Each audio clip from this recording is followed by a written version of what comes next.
Barbie Fortesa update. And during 12 years anniversary ng fans club ni Barbie na Barbinatics, may message pa nga si Barbie sa kanyang fans club. I think. Well, ngayon, actually hindi ko to na-imagine na tatagal ng 12 years na solid Barbinatics. You know. Na kahit na yung iba ay nagkaroon ng pamilya, yung iba ay nag-pursue ng kanilang mga career, yung iba ay nabisi sa kanilang mga trabaho. Yung suporta niya sa akin ang nag-glue sa atin together. Na parang kahit hindi active lahat, kahit hindi consistent lahat, parang it's the one thing that glues us together. Yung support nyo na talagang unconditional, and lagi kong sinasabi, sobrang tinetreasure ko kasi sobrang precious niya and binigay niya sa akin nang hindi ko hinihingi. So, sobrang sobrang priceless niya. And it's one of the most beautiful gifts that you've ever given me. And ang nagpaganda doon, it's not a material thing. Actually, doon sa mga totoong nakakakilala sa akin, alam na ang love language ko talaga ay act of service. And that's what you've been giving me for the past 12 years and counting.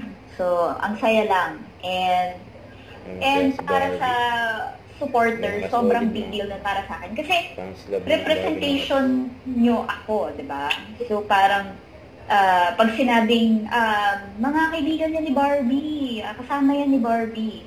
So, andun yung pangalan ko. So, syempre, di ba? So, parang isa kayo sa nagpapaganda ng image ko. Kasi parang nahahandle natin yung isa't isa ng maayos. Alam mo yun. And actually, props to May as well. Kasi isa talaga, di ba? Sobra rin talaga yung like, girl, pag naging mother ka talaga, ay, nako, I can only imagine kung gaano kadisiplinado yung anak mo, I swear.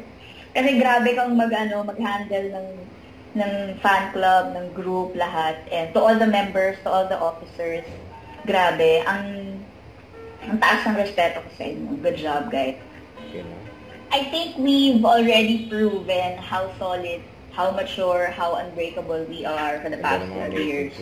So ngayon na medyo the social media is getting out of hand, ang dream ko for the Barbinatics is for you guys to influence other fan clubs na gawin ko anong ginagawa nyo. Kasi grabe yung maturity nyo, grabe yung understanding nyo sa idol nyo, and yung respeto nyo sa akin most especially. So, ayun, sana maka-influence kayo ng ibang fans, ng ibang fan club to do the same. Para syempre, di ba, kumbaga parang yung idol nila will stay inspired doing what they love, and sila, makita pa rin nila yung idol nila, di ba, na ginagawa yung pag-arte, pag-artista, gano'n. Sana ma-influence niyo yung ibang supporters na maging ganyan katalino, understanding, mature, and respectful. Diba? Tama. Yun. Oo. Diba?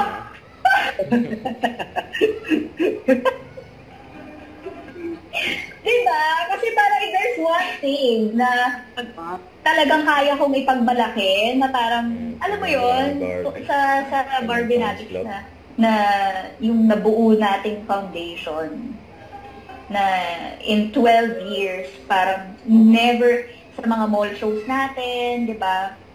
Napakadisiplinado nyo. Alam nyo, nagagawan ko naman ng paraan para magkita-kita tayo backstage. So, hindi na kayo para, di ba, makipag-unahan pa sa iba. Yung, alam mo yun, yung, alam nyo yung gagawin.